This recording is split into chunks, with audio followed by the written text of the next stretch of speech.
Well, hello. Happy Wednesday, everybody. It is Doug, your wedding officiant, your host, your guy who likes to ask a lot of questions. Welcome to Engagement.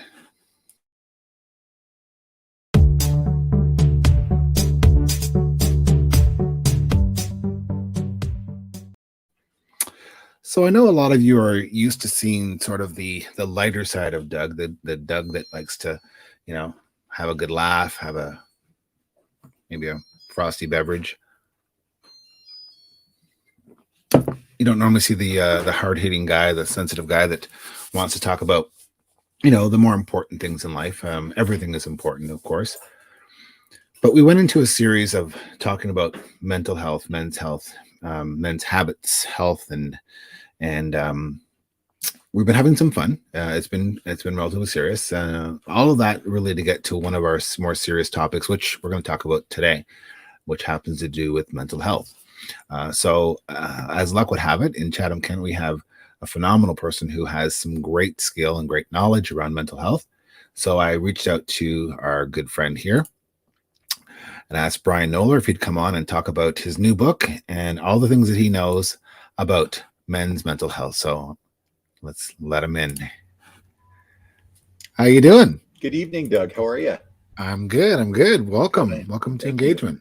I'm blushing from the effusive introduction. Thank you very much. I don't know how much wisdom I'll end up being able to impart, but I'll do my best. So well, I usually make people blush for many reasons, but usually it's more on the crass and crude side, but I'll take that compliment nonetheless. So welcome. So for those that don't know you, I know that you have a incredible knowledge of what you do, and you've great skill and knowledge in your profession. So tell us a bit about yourself.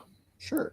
So like you said, I do live in Chatham. I am a Southwest Ontario boy. I grew up in Bell River. My wife is from Chatham. So we moved back here after traveling around the province for work. I'm a police officer. I'm 23 years in right now. Took us all over Ontario. And then in 2014, we were lucky enough to be able to move back to Chatham, so close to home. Like I said, my family, I grew up in Bell River. My family is from the Windsor area. My wife's family's from Chatham. So it was a homecoming of sorts. I have two teenage sons. One's still in high school and the other is in his second year of university. And he is pursuing drama and education. My wife is a mental health educator as well. She works for the Canadian Mental Health Association and Chatham Kent Public Health. Aside from policing, which we talked earlier about is kind of my day job, my real passion and what keeps me going, when I'm in my own valleys, which we're going to talk about a bit, of course, is this concept of promoting mental health, mental wellness. In 2012, I was diagnosed with post-traumatic stress from a job-related incident that involved the very unfortunate death of a good friend of mine, and I happened to be at the scene and with him when he died. That led to a real long downward spiral that I ignored tons of warning signs and tons of things I should have seen, and got to a point where I finally crashed and I was diagnosed with post-traumatic stress. And after that, that's coming up on 10 years, actually, be 10 years in January. And then after that, everything started moving upward. And that led to, doing some writing, doing some blogging, starting to talk about I'm very public about my PTS, led to a couple of books, led to speaking, led to training, all because I really very passionately believe that this is a topic that it needs to be talked about. And to your point in your introduction, I think it's vitally important that it's something men talk about, because traditionally it hasn't always been discussed as fully as it should be. That's very true. We don't. The male bravado, as they say, is it's a hell of a thing. We stuff it down. We pretend it's not there. We carry on. We might find a substance or two or habit to fulfill that, Yes. and become functional, as they say, in what you do. And next thing you know, you're very functional, and you're very literate at being functional, and we don't know anything different. So yeah. So when you started this evolution of Brian, we'll call it, um, um, how did that happen? How did you pull your bootstraps up, as they say, and get to getting? Well, like I said, 10 years ago, right around now, like I mentioned, and it's funny you use the term functional, because I often say that I was basically a highly functioning alcoholic. I was using alcohol on a daily basis to cope, to sleep, just to get some time away from the blackness and away from the visions, the thoughts. Um, and yeah, this time 10 years ago was not a good time. I was completely wrapped up in myself. I was kind of bubbled off, as I put it. I was not really functional with my family. I was absent as a dad and as a husband, and my world was basically my garage, video games, TV, alcohol, the internet.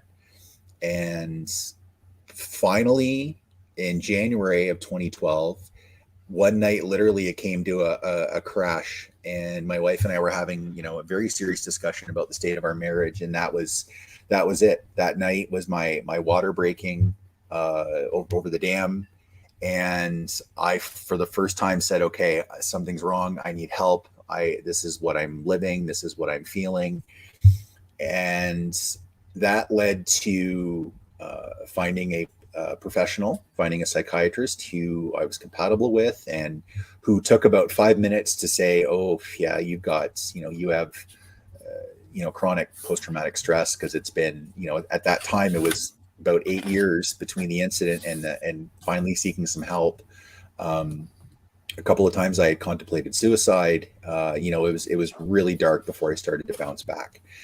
And aside from a very good course of treatment with that doctor in Barrie, one of the things she encouraged was writing. She said, you should always have a notebook with you, and or a pad of paper or whatever. And she said, if something crosses your mind as a question or something funny, or you have a weird thought and you'd like to talk about it, write it down. So, I always pretty much always had a pen with me anyway as a police officer, right? So I started carrying a notebook, and I started filling it with thoughts and memories and ideas. And that led to, filling a notebook, and then another one. And then soon I was, scribbling ideas on cereal boxes or sticky notes or anywhere I could, find to write on. And then eventually that stacked up, and I had all these written words, and knew I had to do something with it, because it was, like you said, it was a growth. It was the regrowth of me, and getting all those things on paper was a huge part of my recovery. And writing is very cathartic, as I'm sure you Mhm. know. That led to sitting down over the course of about a year and writing a book. And during this time, some people were starting to ask me to, I was posting things online about trauma and about PTS, and people were starting to ask me if I could, would you come in and talk to our Rotary Club? Would you come in and talk to our fire department? Things like that. And everything kind of started to snowball. My first book came out, which basically told my story and talked about, what I did wrong, what I did right. It was kind of a combination biography and how to. And then the speaking and the training all started at the same time. And I thought, hey, this is incredible therapy, telling the story. I've told my story so many times now. It's just part of me.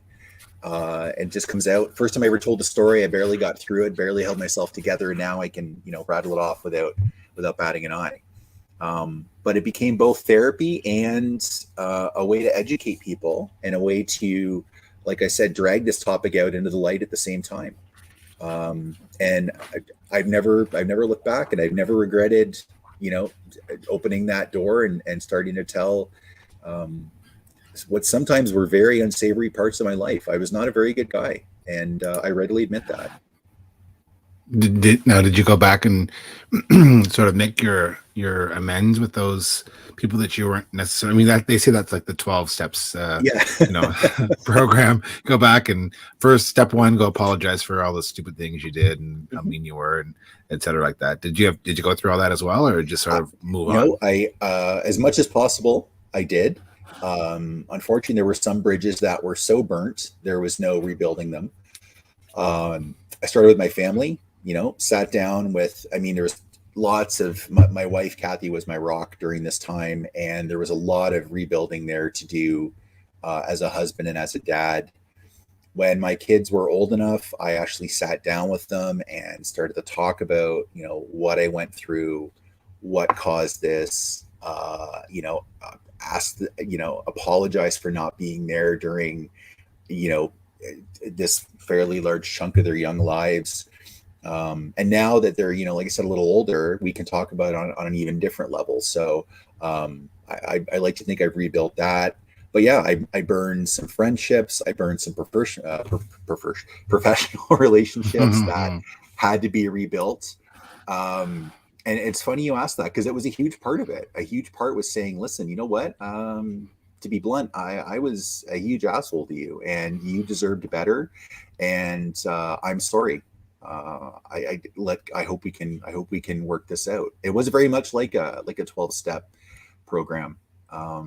And that was a huge part for me as well, was rebuilding those bridges and making those amends, because I burned some people pretty bad when I was so wrapped up in myself. And another part of it too was, in my maleness and my role as a police officer, first responder, where you're supposed to be an alpha, you're a helper, you help people, you don't get helped.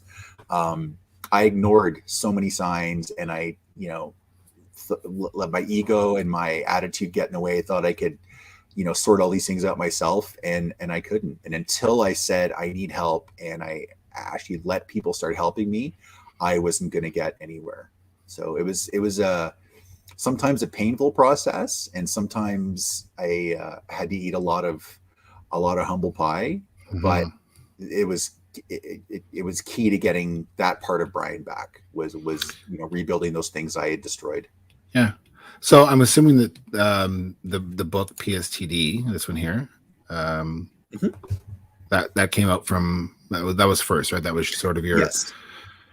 That was my story, I guess. That was 2016. That was basically the culmination of all those sticky notes and notebooks and written surfaces I had talked about.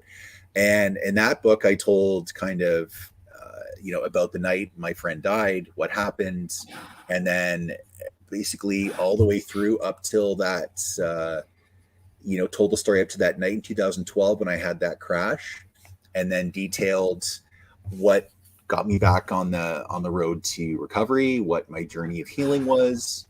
My wife wrote a chapter about things from a spouse's perspective. So that was sort of the first step. Like I said, that was part biography, part how-to manual. Here's some tips I learned, here's some tricks I learned, here's some techniques that worked for me. They may work for you, they may not. So that was the first piece of the puzzle. So when we tried to cope, we all have our own different coping mechanisms. Some of it's, some people are like me to sort of head on, take a bullish approach at it. And some people, hide in the garage, or drink too much, or, smoke too much, or medicate too much, or what have you. And it's people don't know what happens, when you go home from work, your work buddies or your friends that, they see you as, Brian, and then they don't see you as Brian at home, or Brian with the door shut, or Brian in the garage, right? So those are, and to show that to people, that's very much showing your underbelly, I suppose you could say. Yes, right. Absolutely. So that's not an easy thing to do, because typically your underbelly is softer and fleshier and easier to wound. Point, right? It's a vulnerable spot. Yeah. A lot of people dealing with, and I have found this through. So when I wrote the first book, I interviewed probably 200 or 300 first responders. And then when I wrote my second book, which is more about leadership, I expanded that to, talking to more first responders, more frontline responders, thought leaders in industry and nonprofits and kind of across the board. And one thing that came up over and over and over is that people who were dealing with mental health issues were very good at putting on and taking off masks. There was a work mask, and I fall squarely into this category. I had a work mask, a Brian mask at work where things were calm and I was in control and I was, cool and competent and, switched on. And then when I got home, I would take that mask off and I was just intolerable. I was, like I've said a couple times, I wasn't a good dad. I wasn't a good husband. I wasn't, tuned into really what was happening with the family. So I got very good at putting that mask on and off as needed. And that's very common, right? People will wear that facade of I'm fine and everything's great. Like you said, only, to get behind a closed door or get home and that facade cracks and the real you, whatever that may be, however you may be suffering, whatever you might be dealing with, starts to come out.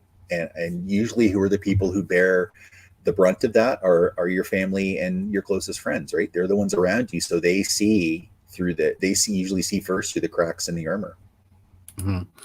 Now, it's important to have, a good ear, a good shoulder, right? So whether that was your wife or a friend or someone you can talk to or walk with and talk with, and I'm assuming you were fortunate to have someone like that. And if people don't have someone that they can talk to, they don't have to give their opinion. They just have to listen, right? Just just process, and actively listen, which means that you're listening to what's being said, as opposed to trying to think of what your answer is going to be, your response is going to be. Yep. So I'm hoping you had that. I'm assuming that helped you along the way. It did. I took a little while to let that happen. Eventually, that became, my wife became that rock, and like I said, that kind, that point of anchoring, right? That point that I needed that was anchored to, reality.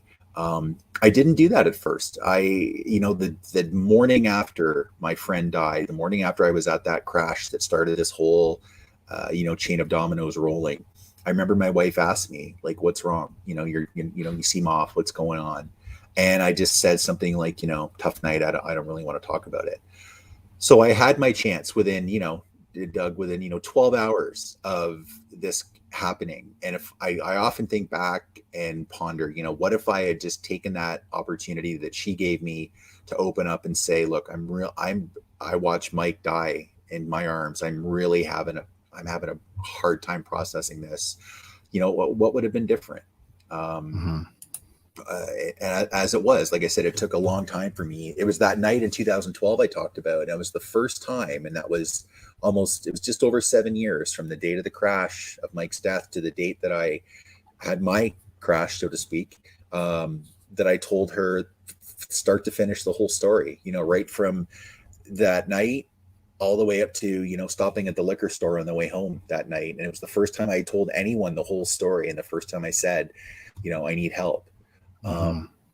If you don't have that, it can be absolutely very difficult, which is why, if people, a lot of times people will call me or message me or, pop into my office and say, hey, listen, I'm something's not right. What do you think I should do? And the first thing I will generally suggest is if you don't have someone like you alluded to, who can be, your point of contact, your point of reality, family doctor, therapist, EAP, counselor, social worker, you need someone to start to be able to, and I think you nailed it perfectly. You don't even necessarily always want an opinion or advice or suggestions, just to look across the table or across the desk or whatever the case may be, and see that someone is actually listening and not, the classic, you're telling someone your story and they're like, they're scrolling through their phone or they're on their laptop or whatever. Someone is actively listening, like you said, to you and hearing you And maybe for the first time since whatever happened to you happened, someone has let you open that door crack and to start reliving what could have very well been, the worst day or the worst night of your life. So, and on the other side, being that person who somebody trusts enough to be that, to let them open that door, that is a remarkable feeling as well. Mhm. So there's lots to be had on both sides of that equation. Absolutely. Yeah, absolutely. Absolutely. So your second book that came out after your first one, which happens to do with suicide, this one here. Yeah. So So Tell career us a bit about this. suicide is overrated. Yes. That's that one that came from the response to the first book and feedback I got, text messages, emails, Facebook messages, people coming up and talking to me after I presented at a conference or, whatever the case may be.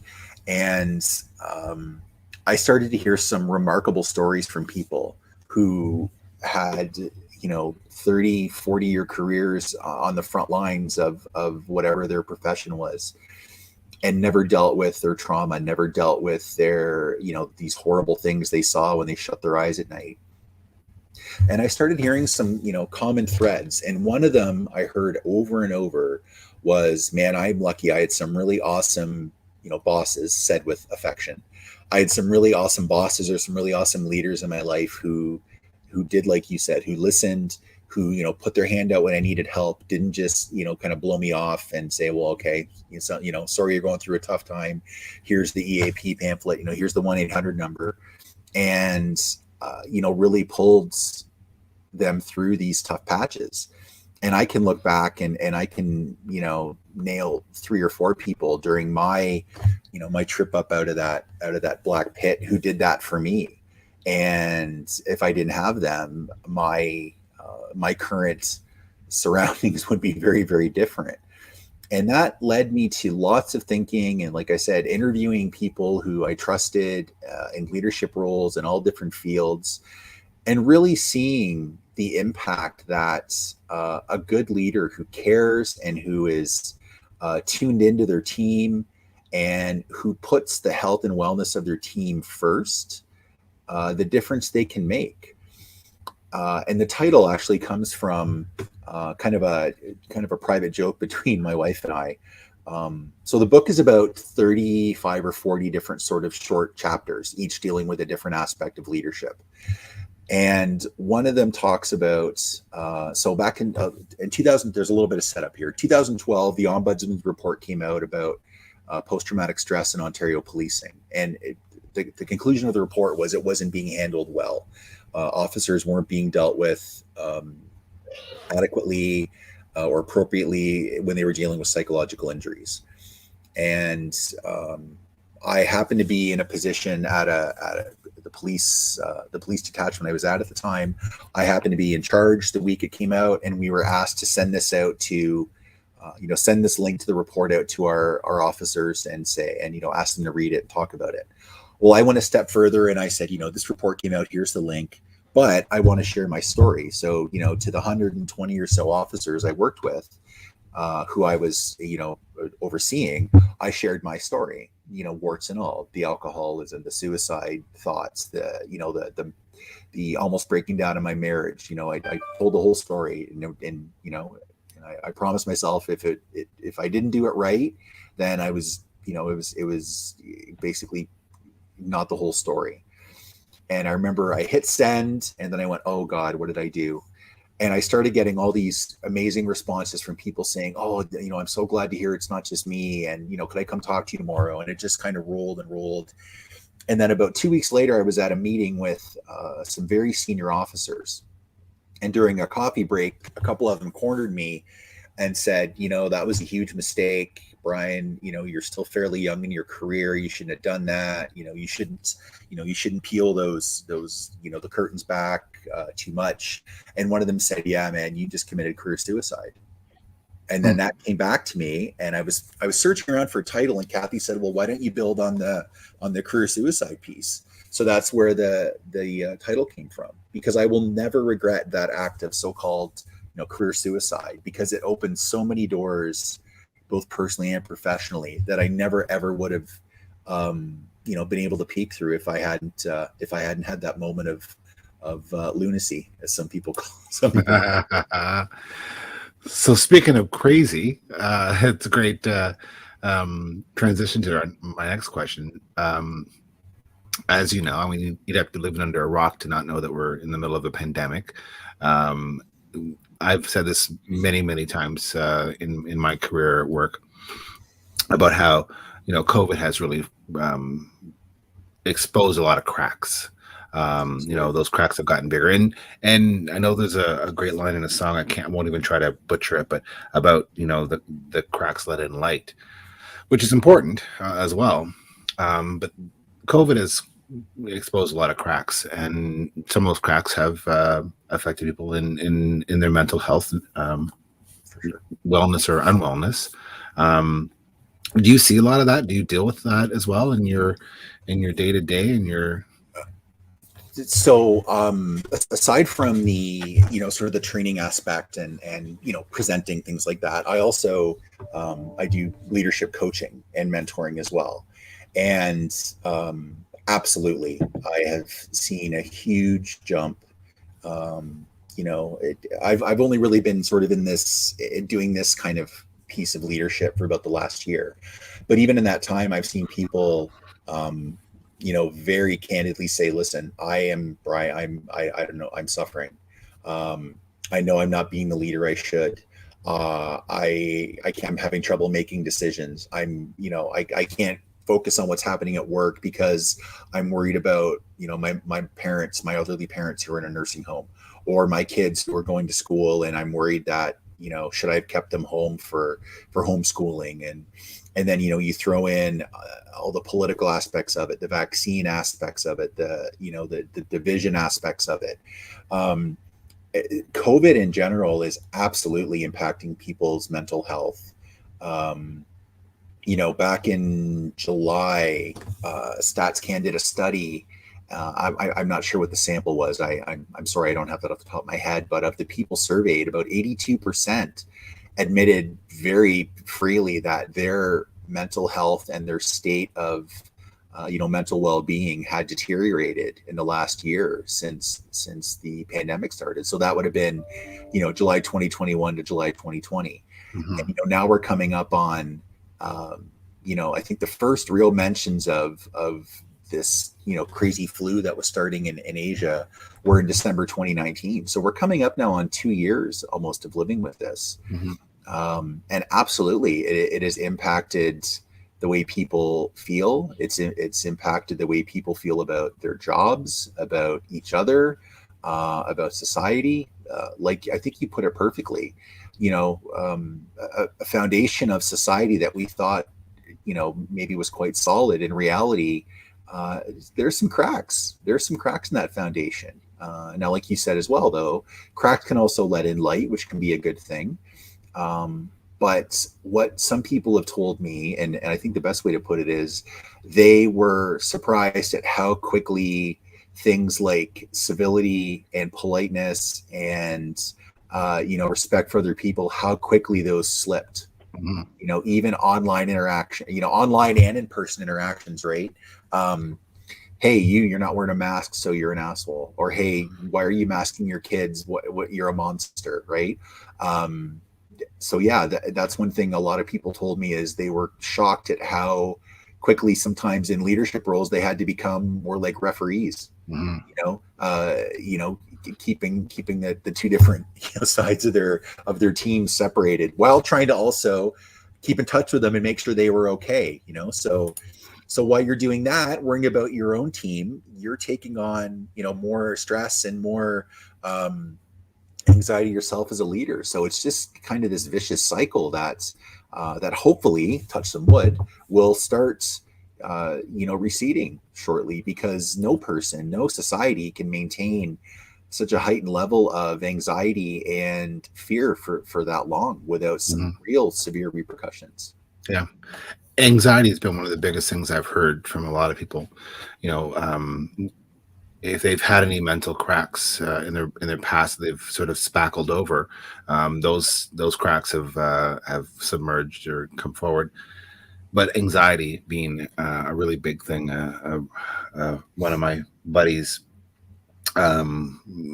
big strong boy, indicated that he was having some anxiety, and you wouldn't expect that, right? Because it's counterintuitive. You see the big strong guy who's very tough physically, but physically tough and mentally tough are two different things. Absolutely. So yeah, and there's that whole element of we have very little control in this whole situation, right? You can't control the spread of a virus. You can take steps, of course, to minimize it, but we can't. We don't know when it's going to be. You can't shut it off like a light switch. So we have no control, and a lot of guys don't like that, right? They don't like to feel like they're being told what to do, or they don't have control of a situation. And you couple that with the anxiety of this is something, even though it's 2 years, it's still something new. We don't know what's going to happen next. Is there going to be another spike? Are things going to close down? Is my family going to be okay? Is my kid going to be able to go back to school? Right.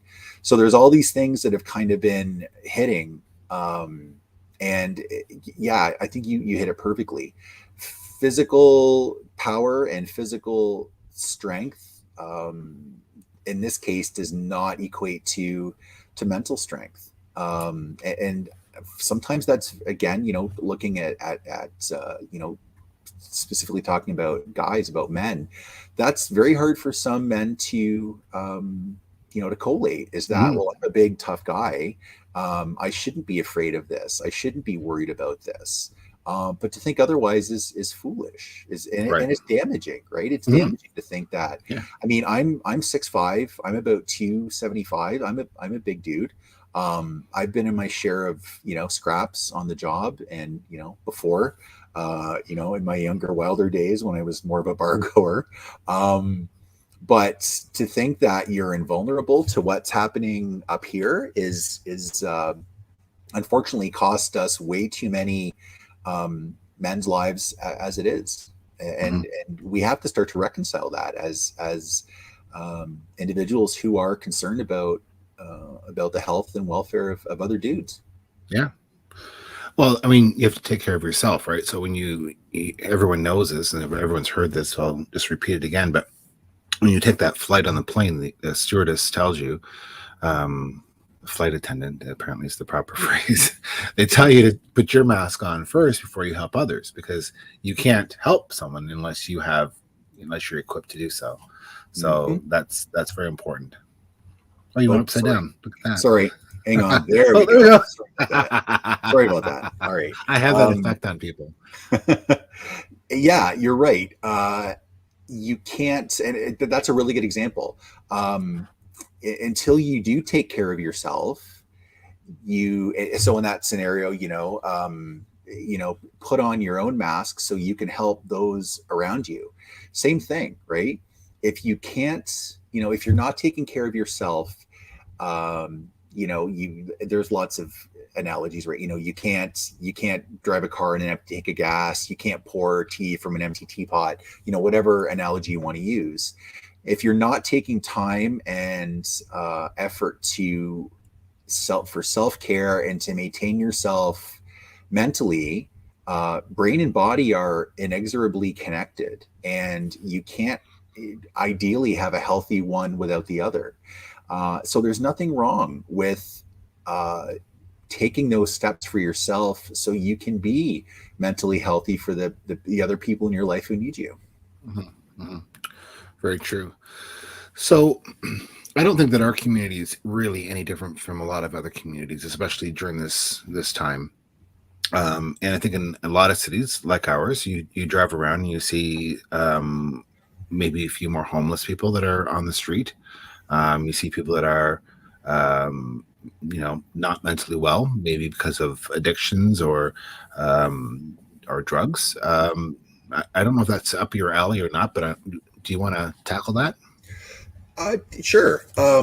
So there's a, and sometimes the terms are used interchangeably. And you know what? I used to be guilty of this. And then my wife, like I said, she's a wonderful mental health educator, and she and I have had some really good talks about this. So, mental health, everybody has, right? Everybody has, a level of emotional contentment, of psychological contentment, of, a feeling of security, of resilience. That's your mental health. Okay. Mental illness or psychological injuries are actual conditions that can be diagnosed by a professional. So things like bipolar, things like attention deficit, things like post-traumatic stress. Um, you mentioned the role that substance use can take, that addictions can take. Those are actual either physical injuries or chemical imbalances in the brain. So everybody has a level of mental health. A lot of times, though, what we see, the people, you mentioned people dealing with, homelessness, or people dealing with substance use issues. I won't say 100% of the time, but in my experience as a police officer, almost inevitably there is some aspect of mental illness there. There is a past trauma. There is maybe even an undiagnosed issue to do with trauma or schizophrenia or bipolar disorder, and unfortunately they seem to go hand in hand. So you can have a day where your mental health is really bad, or a week, or even a month, right? Let's say after a death in your family, or after a divorce or a separation.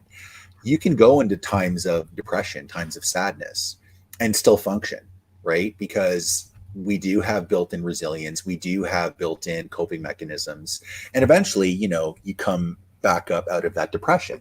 Well, your mental health might be shot for a little bit, but you're still functioning, you're still able to live your life, you're still able to rationalize things, and eventually, you'll come out of that.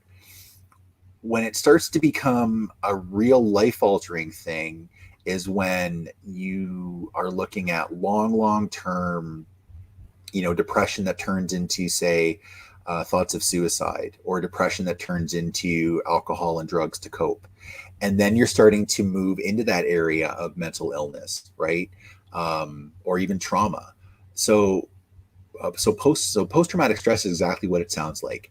Everybody has a fight or flight response, right? Everybody can probably think of a critical incident they've been in, even something as simple as a close call you've had when you're driving, and if you hadn't stopped in time, you would have rear-ended the car in front of you, or a car just manages to brake before it slams into your car.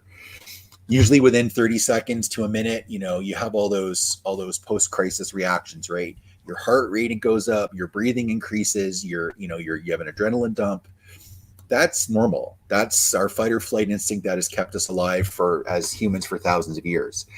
The problem, for example, in post-traumatic stress is when your body doesn't get out of that state, right? So eventually your brain chemistry is altered and the interaction with your body is altered. So you've gone from, say, fear for a minute or two because you had a close call, and if the incident's bad enough and it goes long enough, you've crossed over into an area now of mental illness. So the terms aren't necessarily interchangeable.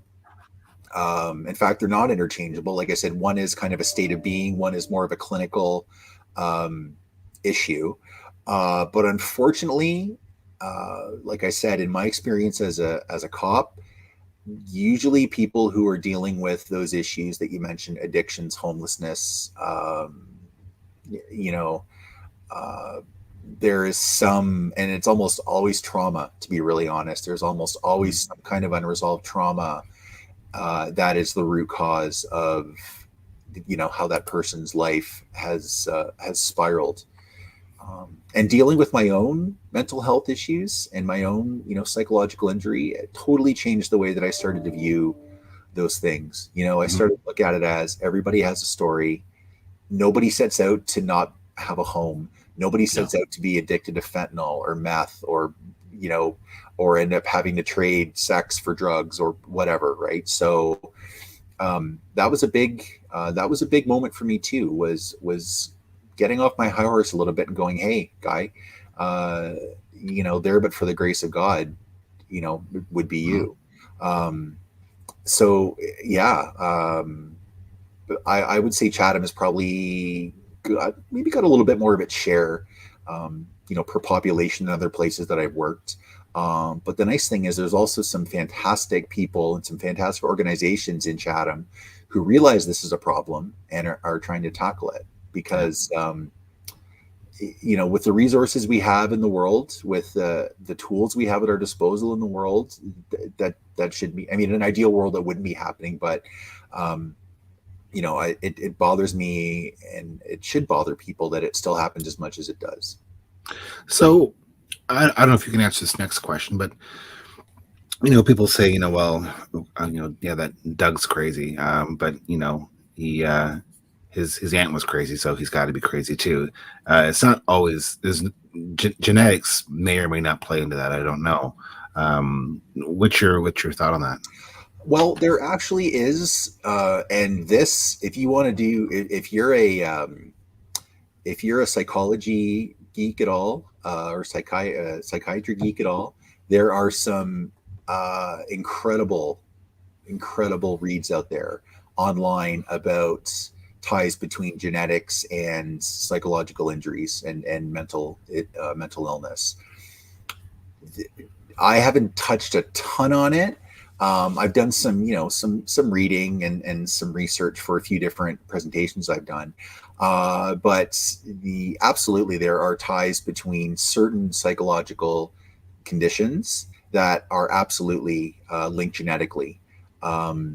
A very common one is bipolar disorder, is one that is quite often can be passed genetically. Schizophrenia is another one that can be often passed on through genetics.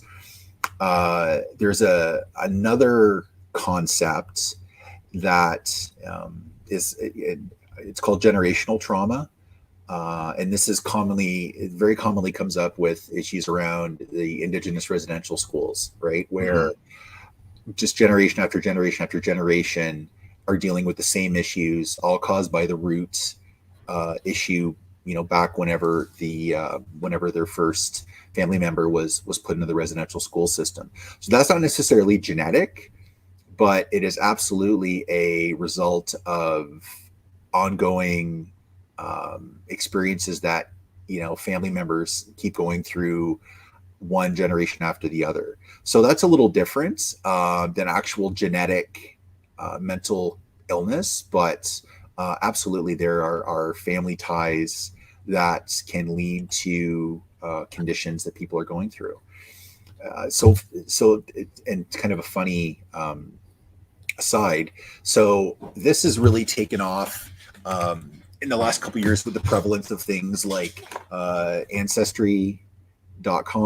And is it 23andMe? I think 23andMe. Yep. And it's had the unexpected spinoff of people being able to find out that their birth mother or birth father, who they didn't know, had a congenital heart defect or had diabetes or had, something that they now can go, oh my God, I had no idea this ran in my family. And finding out about mental illness has been a spinoff of that as well. I wish I could, all I can remember is the author was from Yale University, and he wrote about his experience of finding out after 30 some years of his life of adoption that his birth mother was diagnosed with schizophrenia. And it explained finally to him why he had spells, why he had issues that he had never thought kind of amounted to anything. And he took that information, went to his family doctor and said, can we look at this? And sure enough, he was diagnosed with a mild form of schizophrenia that he never would have probably bothered to look into if that hadn't come up in his report. So I thought that was kind of an interesting spinoff of people went into it just wanting to find out where am I from and where did I come from, and now they're getting all this other information that is helping with their their health and extending their lifespan and their mental health. So I imagine finding out something like that when you're in your 30s or 40s would be quite a gift. True, very true. Well, you'll be better armed to deal with it, which is important. So, so I've got two last questions for you. Sure. So, if you know someone that is struggling with mental health unwellness, how can you help them? Any suggestions as what you can do as a friend, as Joe citizen, as a good leader to help someone with mental health issues? Sure. So when I teach the training program that I spun out of career suicide is overrated is called Capital L Leadership, and it's basically all about how as a leader you can start to put that health, wellness, balance, and welfare of your team front and center as kind of your your stock and trade. And the C in Capital L stands for communication, because that really is the root, I believe, of getting to the bottom of so many situations. The thing is, these conversations can be really difficult. Um, you know, Now I generally talk in the book about this happening in a professional setting, but it could certainly be in a family setting as well. It's very difficult to walk up to a peer or a coworker and say, "Hey, listen, is everything okay? You don't really seem to have been yourself for the last week, or you are the team leader, you are the floor leader, whatever, the platoon leader, whatever the case may be, and you've got an employee. We'll call him Joe, and Joe is normally he's normally your guy. He is always early for shift. He's always one of your best producers. He's always pumping up the rest of the team. He's first one in the door, last one out at night, kind of thing. And day 4 of your shift comes around, of your block of shifts or your work week, and you realize Joe's been late 3 of the last 4 days, and he's not his usual self of being the one to lead the charge with the rest of your team, and he's withdrawn and he's quiet and he doesn't really seem to be himself. It can be very difficult to go to Joe and say, "Hey, buddy, are things okay? You don't really seem yourself the last few days." Now, it could be something as simple as Joe says, "Listen, you know what? My mom's really sick, and I'm distracted, and things will be better next block." Okay, great. Or next week, whatever. Or Joe could say, "You know what? It's really none of your concern. Don't worry about it." Okay, I've been told that before. Or Joe might be looking for an opportunity to unload something that's come up, and you're the one who opens that door. We used the term earlier, cracks let light in. You're the one who opens that door crack for him and lets some light in. That's generally the first step, is talking about it, is not being afraid to say, "Do you need help with something? Do you want to talk about something?" Because in my experience, most people will not seek out help until it's either too late or they have that absolute crash, like that I alluded to. So giving someone that opportunity to talk and maybe get something off their chest is a great start. Other simple things you can do are like we talked about right at the beginning. If you do get that chance to talk to someone, you don't have to throw a million ideas or suggestions at them. Just listen. Let them get their thoughts out. Let them organize their thoughts might be incredibly jumbled. Let them get their thoughts out. Let them, help them work through it.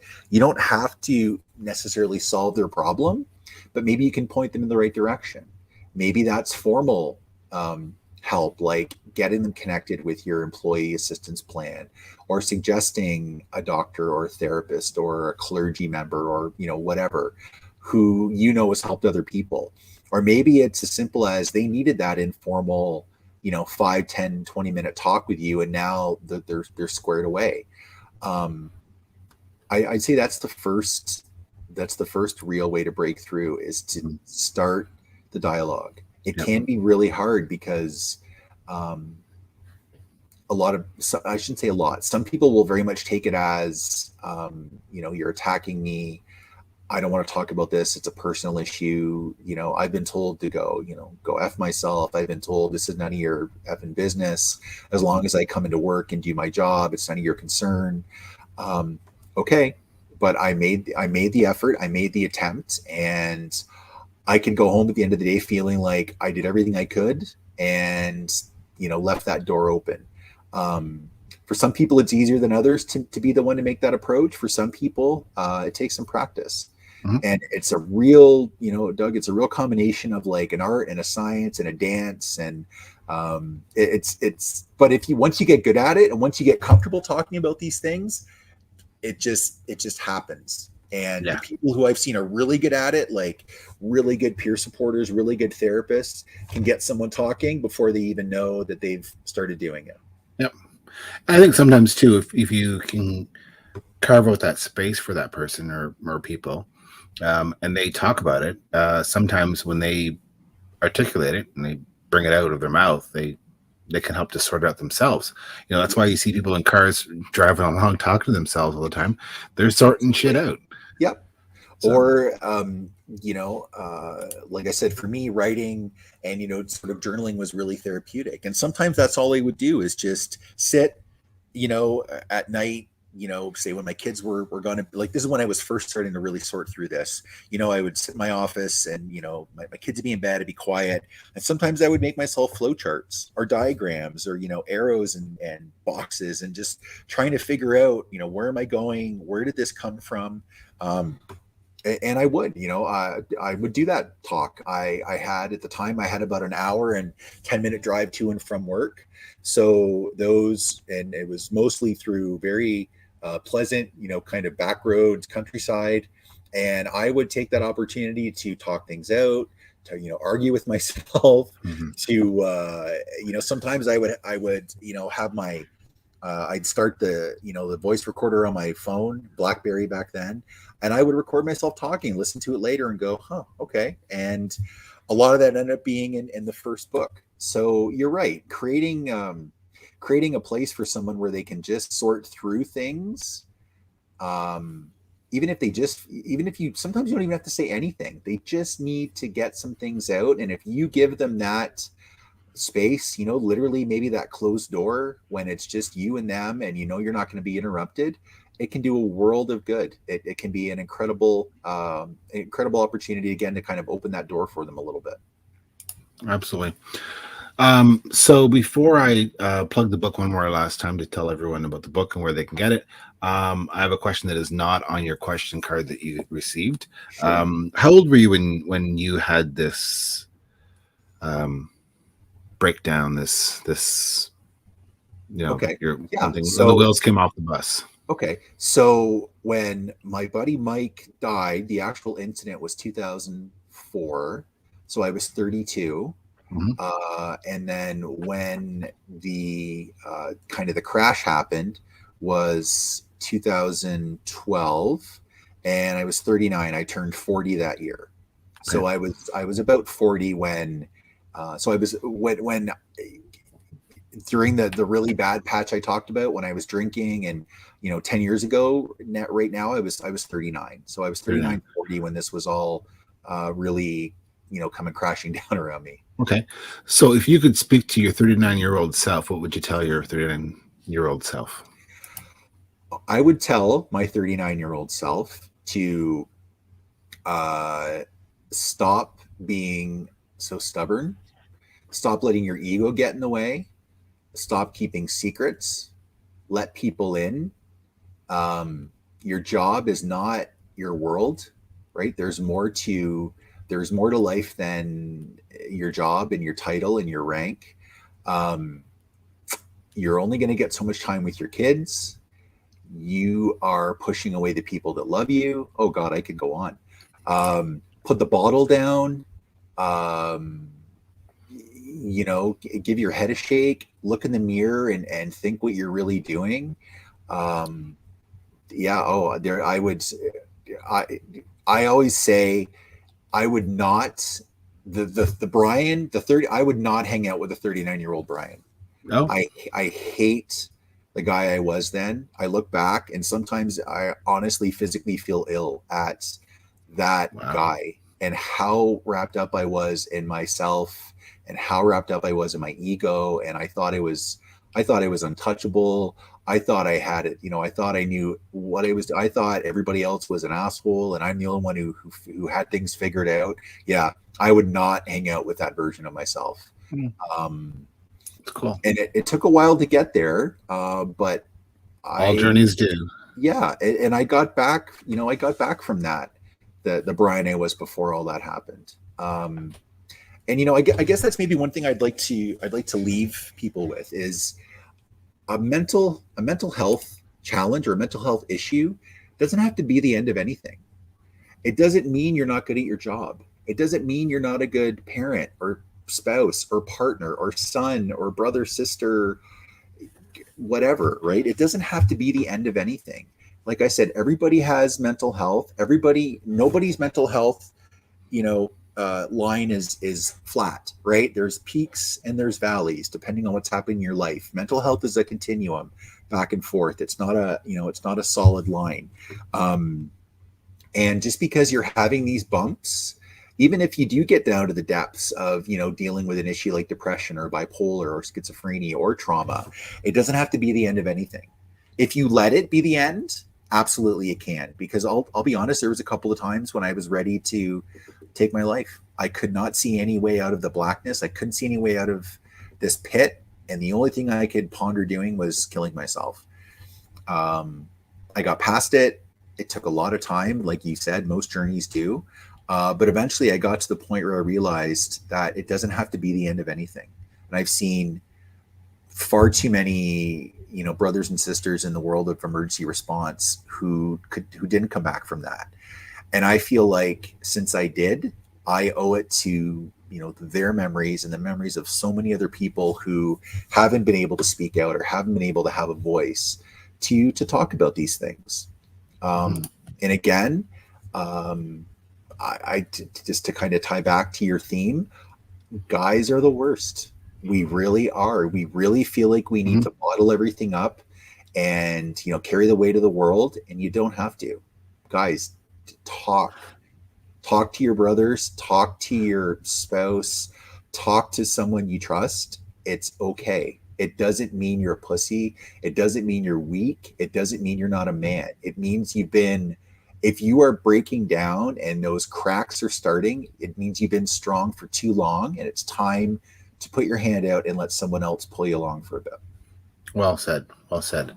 So in closing, we've a couple of books, this one here and your latest book right here. We can get those where?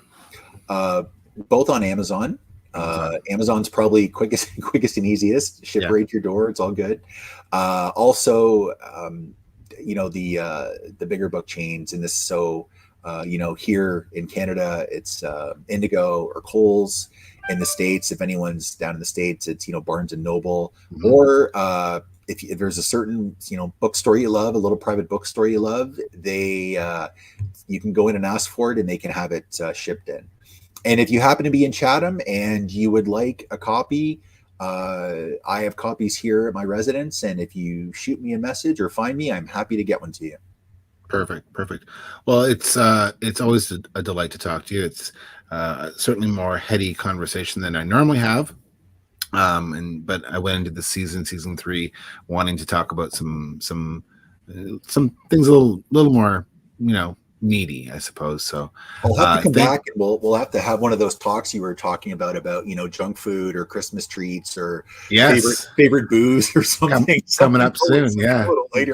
Tune in next week. We're going to be sampling some wings and drinking some beer. So, complete pendulum. I always say, you know, when you tune in, it's you can get the, you know, the ricochet sort of effect or the boomerang effect or whiplash, because one week we're talking about mental health, next week we're sampling chicken wings. So, But you know, those wings and beer with your buddies can be as much of a therapy as anything, right? exactly. Those you know, those routines are important. Like when Yeah. if someone's going through a bad patch at work, I'll tell them, keep your routines. If you play hockey, keep playing hockey. If you meet your boys for, you know, pizza on Monday night or Tuesday night or wings on Wednesdays, keep doing that. That is just as much a form of therapy and informal peer support as anything. So Exactly. yeah, so never, whatever your routine is, whatever you do to keep you keep doing it. You do you, And boo wings boo. and beer sounds like a pretty damn good way to do that. Yeah.